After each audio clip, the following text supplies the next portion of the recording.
할렐루야. 우리 삼여신도 애쓰셨습니다. 고맙습니다. 감사합니다. 이 새벽에도 함께 여러 번 뵙게 되어서 행복하고 좋습니다. 지난주 우리 144편 6절 15절의 말씀이었죠. 15절 같이 고백합니다. 이러한 백성은 복이 있나니 여호와를 자기 하나님으로 삼는 백성은 복이 있도다. 아멘. 이제 145편부터 150편까지 쭉 이어지는 이 시의 특징이 있습니다. 뭐냐면 찬양하라, 송축하라. 그 다음에 146편부터는 할렐루야, 할렐루야. 그래서 마지막 150편으로 가서 보시면 시편의 가장 마지막 결론에 나오는 단어는 할렐루야입니다. 그래서 시편의 특징이 이제 1편부터 150편까지 우리 새벽마다 쭉 만났습니다만은 가장 먼저 시작하는 단어가 뭘로 시작을 하죠? 복이 있는 사람은 그것으로 시작을 해요. 여러분, 시편의 시작은 복으로 시작을 합니다. 꼭 기억하세요. 시편은 무엇으로 시작해요? 복으로 시작하는데, 그 복이라고 하는 말이 마태오 5장에 가서 보시면은 이런 사람은 행복하다. 그래서 예수님의 팔복이 나오잖아요. 그때의 복이라고 하는 단어하고 같은 뉘앙스를 가지고 있습니다. 그래서 그 복이라고 하는 말을 영어로는 두 가지로 해석을 할 수 있는데, 첫째는 bless라고 하는 말, God bless you 그렇게 이야기하잖아요. 하나님의 축복이 당신한테 있기를 바랍니다. 그렇게 이제 한번 번역이 될 수 있고, 또 하나는 happy라고 하는 말로도 번역이 됩니다. 여러분, happy라는 말 기억하시죠? 강아지 이름이 해피가 아닙니다. 그 해피라고 하는 말이 행복하다는 뜻이잖아요. 그러니까 복이라는 말을 이제 그렇게 우리가 해석을 할 수 있는데, 시편 자체가 그것으로 시작을 하는 거예요. 그래서 누가 행복한 사람인가, 누가 정말 하나님의 복을 받은 사람인가, 그 질문에 대한 답으로부터 시편이 시작이 되고 있거든요. 그래서 마지막 시편 끝부분에 와서는 뭘로 결론이 딱 맺어지느냐면 찬양으로 결론이 끝나는 거예요. 왜냐하면 이것이 천국이기 때문에 그래요. 우리가 계시록을 통해서 우리가 확인한 것 중에 하나가 보좌를 중심으로 거기에 계속 이루어지는 영적 행위가 무엇이었는가, 계시록이 우리에게 가르쳐 주고 있잖아요. 그게 바로 뭐예요? 찬양이었어요. 찬양. 24장로가 찬양하고 천군과 천사가 찬양하고 숫자를 헤아릴 수 없는 수만의 그런 모든 무리들이 하나님 앞에 찬양하고, 그리고 14만 4천 명이 찬양하고, 다시 말해서 이 계시록의 마지막 천국에 대한 우리 모습의 결론은 뭐냐면 찬양이었어요. 그러니까 이 세상에서도 우리가 천국을 살 수 있는데, 어떻게 하면 천국을 살 수 있을까? 찬양하면 천국을 살 수 있어요.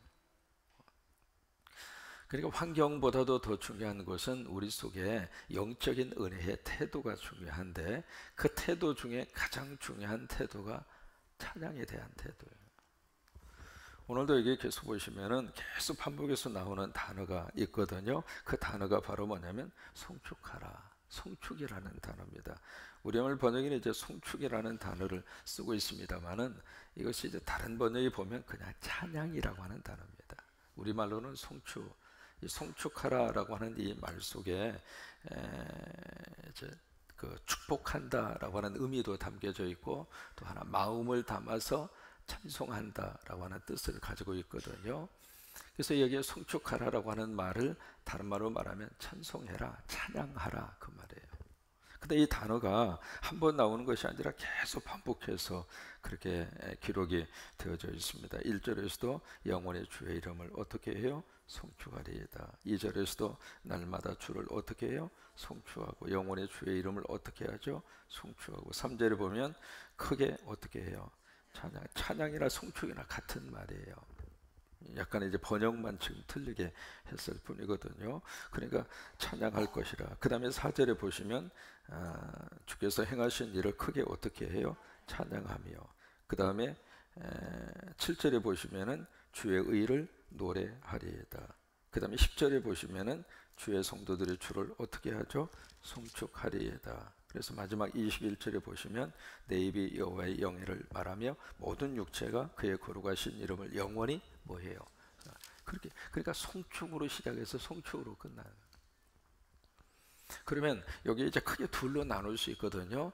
이 찬양을 누가 시작하는가? 내가 시작해. 그래서 1절에 보시면은 내가 주를 높이고 영원히 주의 이름을 찬송하겠습니다. 내가 하나님의 성호를 찬양하겠습니다. 내가 하나님을 높여드리겠습니다. 누가 시작하느냐면 내가 시작하는. 그러니까 내 속에 하나님의 은혜가 임하고 믿음이 성장하면 내 입술에서 나오는 것 중에 하나가 계속 찬양이 나오는 거예요. 전에는 세상 노래가 나오고 전에는 세상적인 말이 나오고 그랬던 우리 입술이 하나님의 은혜를 받고 나면 우리 입술을 통해서 나오는 것이 달라져요. 뭐가 나오는가? 자꾸 찬양이 나오는 거예요. 일을 하면서도 찬양이 나오고 걸으면서도 찬양이 나오고 부엌에서 밥을 하면서도 찬양이 나오고 설거지를 하면서도 찬양이 나오고 걸으면서도 찬양이 나오고 자꾸 내 속에서 찬양이 끊어지지 않아요. 왜 그럴까요? 내 안에 성령님이 오셔서 여기를 천국으로 만들어 주신 거예요. 그러니까 천국의 생활에 가장 귀한 것 중에 하나가 찬양이라고. 바울과 실라가 빌립보 감옥에 갇혔잖아요. 선교 활동하다가 주의 일 하다가 억울한 일을 당한 거예요. 그리고 얻어 터지고 깊은 감옥 속에 그 속에 갇혔으니까 속에서 부글부글 끓잖아요. 근데 한밤중에 바울과 실라가 뭘 해요? 기도하고 그 다음에 뭘 해요? 찬양해요. 그러니까 그들 속에 하나님의 영의 천국이 임한 거예요. 천국이 임하니까 그 한밤중에 깨어서 하나님 앞에 찬양한 거예요. 그러면서 전반부에서는 내가 하나님을 송축하겠습니다. 내가 하나님을 찬양하겠습니다. 그리고 그걸로 끝난 것이 아니라 6절 이하로 보시면은 대상이 이제는 확대가 됩니다. 누구냐면 그들이라고 하는 대상. 그러니까 나로부터 찬양에 대한 은혜가 시작이 돼서 그 찬양이 가족으로 변치고 그 다음에 내가 속해져 있는 그 그룹으로 변하고 그리고 그 사회로 변하고 이 찬양이 점점 확산이 되는 거예요. 여기 찬양하는데 누구를 지금 찬양하고 있는가? 하나님을 찬양하네요. 여기 보시면 계속 1절부터 마지막 21절까지 지금 누구를 자꾸 머리에 염두에 두고 있느냐면 하나님을 염두에 두고 있는 거예요. 그 하나님. 이것이 세상 노래하고 교회에서 부르는 찬양하고 큰 차이입니다. 그러니까 교회에서 찬양하는 가장 중요한 대상은 하나님이었어요. 하나님을 찬양하고 그리고 하나님을 향하여 찬양하고 그게 이제 찬양의 가장 중요한 내용 가운데 하나예요. 여기 몇 가지로 하나님이 하신 일을 쭉 여기에 찬양으로 담고 있는데 몇 가지로 이제 볼 수 있습니다. 첫째는 위대하신 하나님. 그래서 3절에 그렇게 고백하죠. 여호와는 위대하시니 크게 찬양할 것이다. 옛날 번역엔 광대라고 하는 말로 번역을 했습니다. 영어로는 great이라고 하는 말입니다. 너무 크신 분이라면 너무 위대하신 분이다. 그런 이야기예요. 그러면서 하나님의 위대하심 3절에 그의 위대하심을 측량하지 못하리로다. 4절에 보시면 주께서 행하신 일을 크게 찬양할 것이라. 그래서 6절에 가서 보시면 나도 사람들의 주의 두려운 일의 권능을 말할 것이고 나도 주의 위대하심을 선포하리이다. 그러면서 8절과 9절에 하나님이 하신 위대한 일이 무엇인가? 8절에 보시면 여호와는 뭐예요? 은혜로우시고 그 다음에 여호와는 긍휼이 많으시고 이렇게 연결이 되는 거예요. 그러니까 여기 하나님이 은혜로우시고 뭐예요? 하나님은 은혜 베풀기를 좋아하신다 그 말이에요. 그래서 하나님이 좋은 거예요. 하나님은 가만히 이렇게 들여다보고 있다가 이 녀석 실수하는 게 뭐야 하고 두들겨 패는 분이 아니라 하나님은 우리에게 은혜를 쏟아부어 주시는 거예요. 그래서 은혜도 두 가지의 은혜가 있거든요. 일반적인 은혜가 있고 특별한 은혜가 있어요. 이 일반적인 은혜는 여러분 햇볕 누구나 다 하나님이 쬐어주시잖아요. 예수 믿는 사람에게만 햇볕을 쫙 이렇게 쬐어주고 예수 안 믿으면 햇볕 걷어가 버리고 그런 분이 아니잖아요. 비를 내릴 때에도 예수 믿는 사람이나 안 믿는 사람이나 똑같이 비를 내려주시고 이것을 일반적인 은혜라고 그래요. 이 세상의 지구가 돌아가는 것은 하나님의 일반적인 은혜 때문에 지구가 돌아가는 거예요. 또 하나 특별한 은혜가 있습니다. 내가 예수 믿게 된 거 이것은 특별한 은혜예요. 성령 받게 된 것 이것은 특별한 은혜예요. 하나님의 말씀이 믿어지는 거 이거 특별한 은혜예요. 성광교회 교인이 된 거 특별한 은혜예요. 새벽기도 나온 거 특별한 은혜예요. 그러니까 일반적인 은혜와 더불어서 하나님이 주시는 특별한 은혜를 우리에게 주신다 이 말이죠. 사람은 은혜 받아야 살아요. 어렸을 때는 부모님의 은혜 때문에 인간이 생명을 유지하고 사는 거예요. 지 힘으로 사는 거 아닙니다. 태어나는 순간부터 내 힘으로 먹고 살고. 여러분 그래요? 아니에요.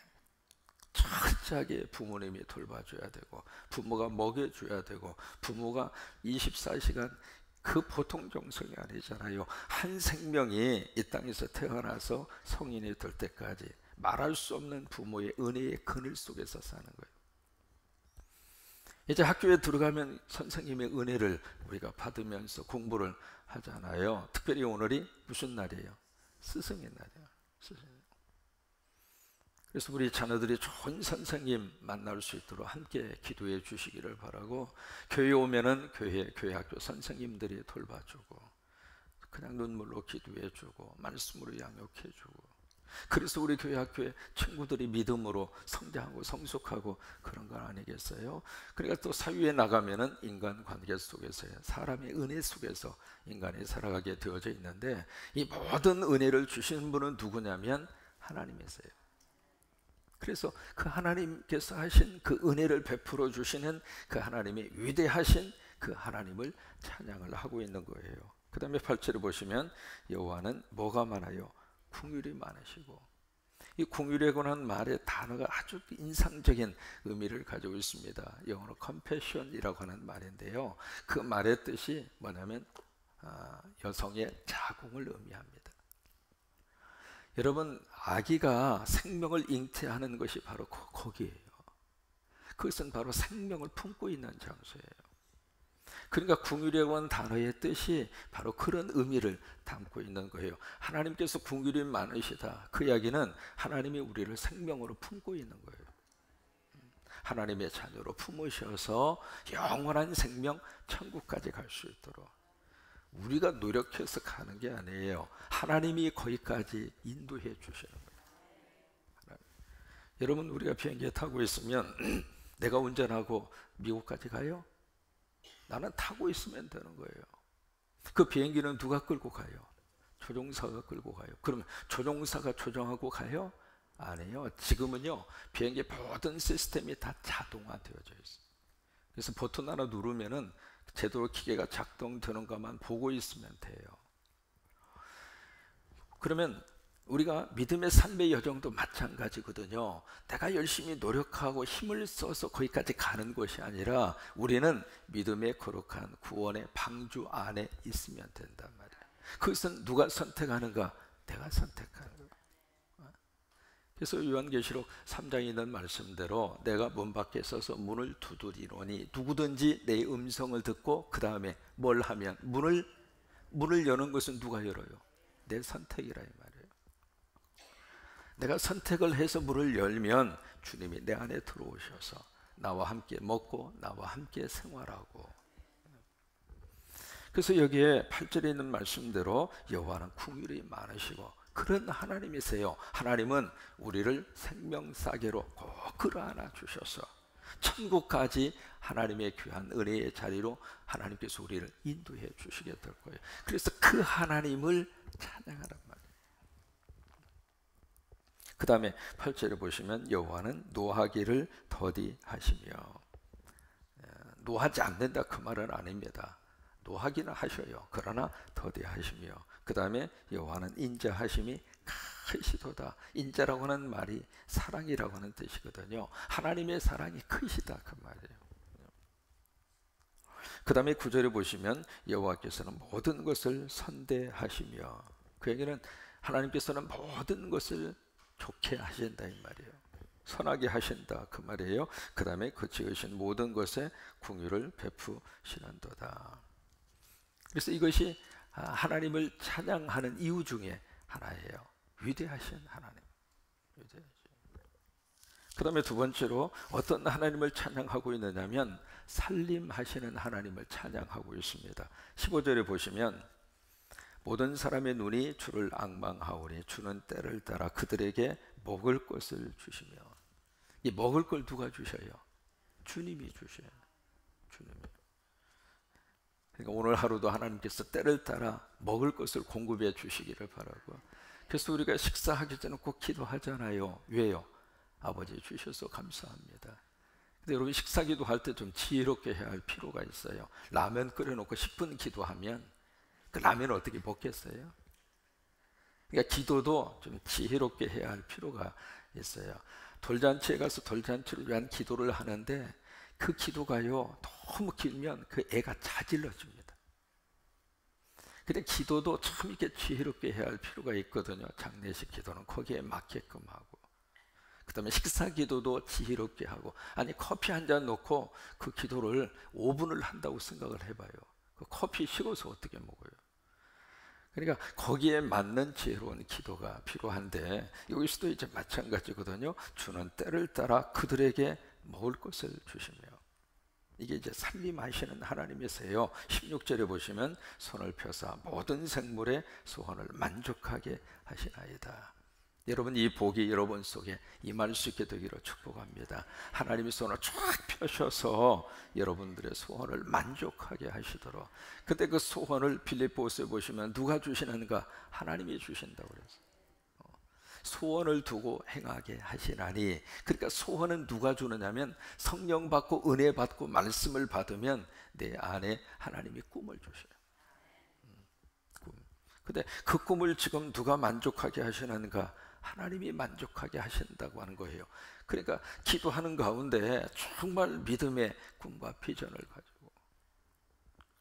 어제 우리 군산 후생원에 있는 친구들 함께 가서 우리 남신도에 주최 우리 음악위원회 가서 이렇게 쭉 같이 시간을 보내면서, 가까운 곳에 있어요. 바로 우리 서태에 있는 크레시움 아파트 바로 건너편에 있잖아요. 거기 이제 구세군에서 운영을 하고 있는 후생원 친구들, 부모 없이 고아들이죠. 그러니까 한 36명, 한 40명 정도 그 아이들이 아주 보니까 갓난아이, 아주 어린 꼬마도 있어요. 꼬마부터 시작을 해서 거기서 고등학교까지 생활을 하고, 고등학교 졸업하면 어떻게 되느냐 그랬더니 이제 나가야 된대요. 대학교 가면은 기숙사로 가든지 아니면 정부에서 제공하는 임대 아파트로 들어가든지. 그걸 보면서 무슨 생각이 들었느냐면, 참 우리나라 많이 좋아졌다, 그 생각이 들었어요.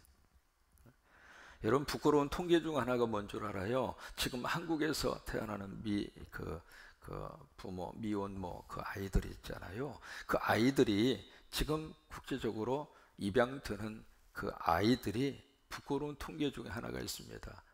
전 세계에서 1, 2, 3위 안에 들어요. 여기서 참 어떤 사정으로 해서 태어난 그 생명과 아이를 우리가 케어하지 못하고, 우리가 돌보지를 못하고 해외로 다 수출한다 이 말이에요. 그 숫자가 지금 더 만만치가 않습니다. 근데 어쨌든 그들을 이렇게 보고서 교회가 해야 할 귀한 일을 하고 있구나, 그 생각이 들었어요. 제가 이제 와서 두 번째 간 거거든요. 그 친구들하고 같이 놀아주고 같이 식사도 하고, 어른들이 그 아이들 앞에 가서 재롱을 떠는 거예요. 거꾸로 아이들이 어른들 앞에서 재롱을 떨어야 되는데, 우리 교인들이 가서 그 앞에 가서 막 재롱을 떠는 거예요. 막 어떻게 해서든지 아이들 좀 이렇게 유쾌하게 하고 아이들에게 뭔가 좀 행복함을 실어주기 위해서. 그 모습을 보면서 참, 그래, 하나님이 얼마나 기뻐하실까, 그런 생각이 들었어요. 그러니까 바로 그런 저기들이에요. 그 아이들의 그 모습을 보면서 이제 그런 마음이 드는 거예요. 근데 그 출신 가운데 이렇게 들어보니까 의사도 나오고, 벌써 이제 역사가 60년이 넘었다고 그래요. 그 후성문에 생긴 지가. 이게 하나님 안에서 우리 교회와 성도들이 가져야 되는 꿈이란 말이죠. 나 때문에 또 다른 생명을 살려내는 꿈이에요. 그 다음에 세 번째로 어떤 하나님을 지금 송축하고 찬양하느냐면, 기도에 응답하시는 하나님. 18절입니다.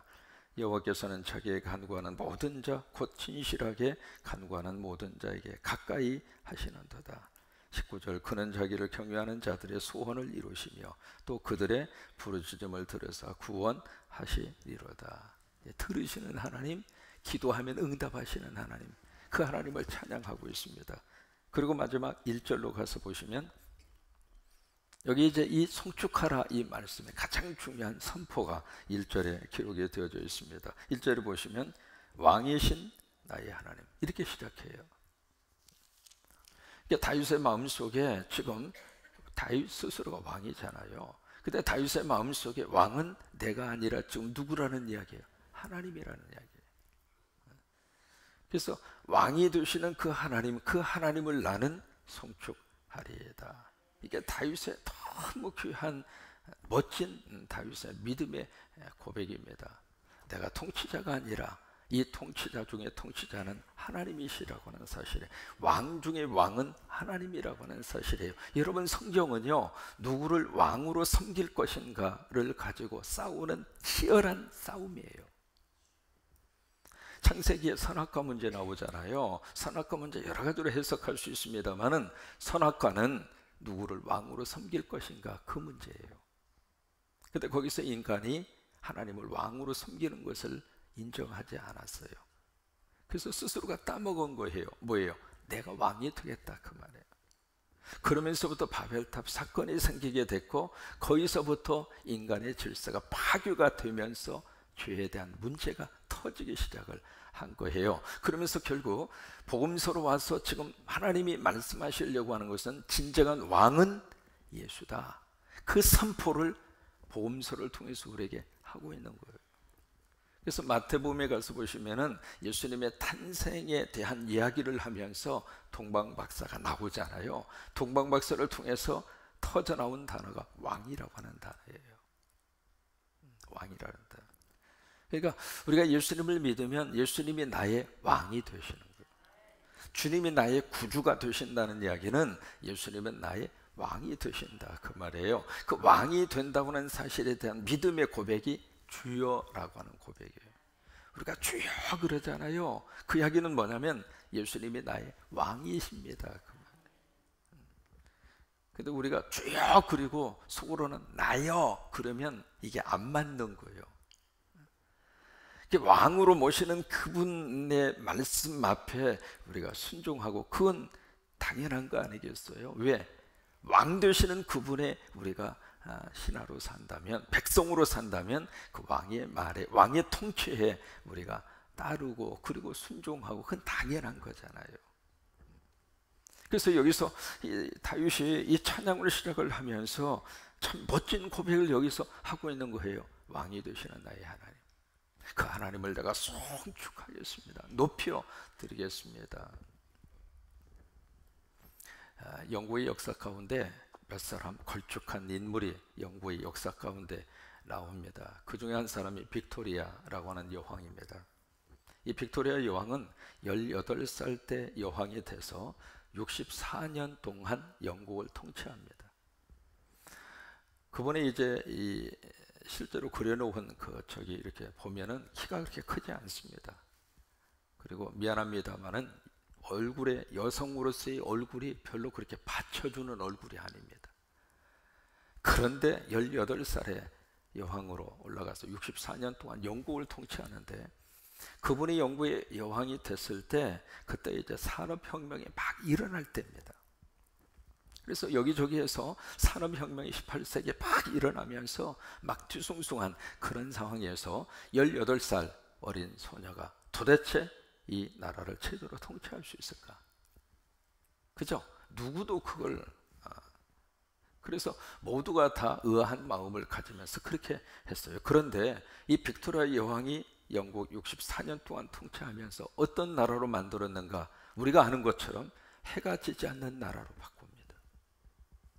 인도부터 시작을 해서 인도네시아, 말레이시아, 그 다음에 캐나다, 미국까지 전 세계 70%의 영향력을 미칠 정도로, 그래서 해가 지지 않는 나라가 된 거예요. 그렇게 엄청난 영국을 대영 제국으로 만든 사람이 바로 빅토리아 그 여왕인데, 그렇게 만든 비결이 세 가지가 있었어요. 첫째로 빅토리아 여왕은 하나님의 말씀을 손에서 떠나지 않았어요. 성경을 항상 곁에. 그래서 빅토리아 여왕은 그렇게 이야기합니다. 이 나라를 통치하는 것은 헌법이 아니라 하나님의 말씀이다. 그것이 그분의 통치의 철학의 첫 번째고, 두 번째는 기도였습니다.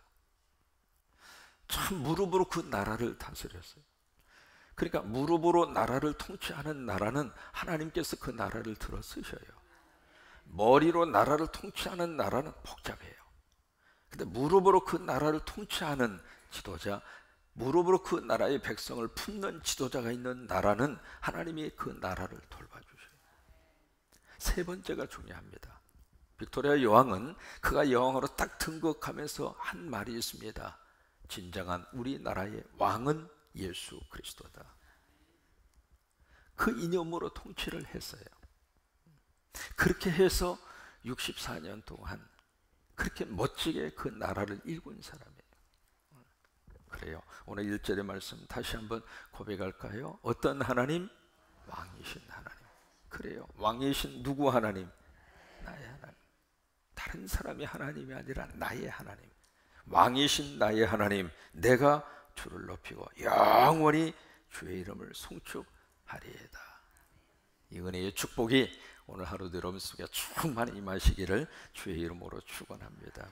이 고백을 담은 찬송이 38장이에요. 38장. 자, 요절의 말씀 1절. 시작. 왕이신 나의 하나님이여, 내가 주를 높이고 영원히 주의 이름을 송축하리이다. 다시 한 번만 시작. 왕이신 나의 하나님이여, 내가 주를 높이고 영원히 주의 이름을 송축하리이다. 아멘. 38장 같이 한번 불러요.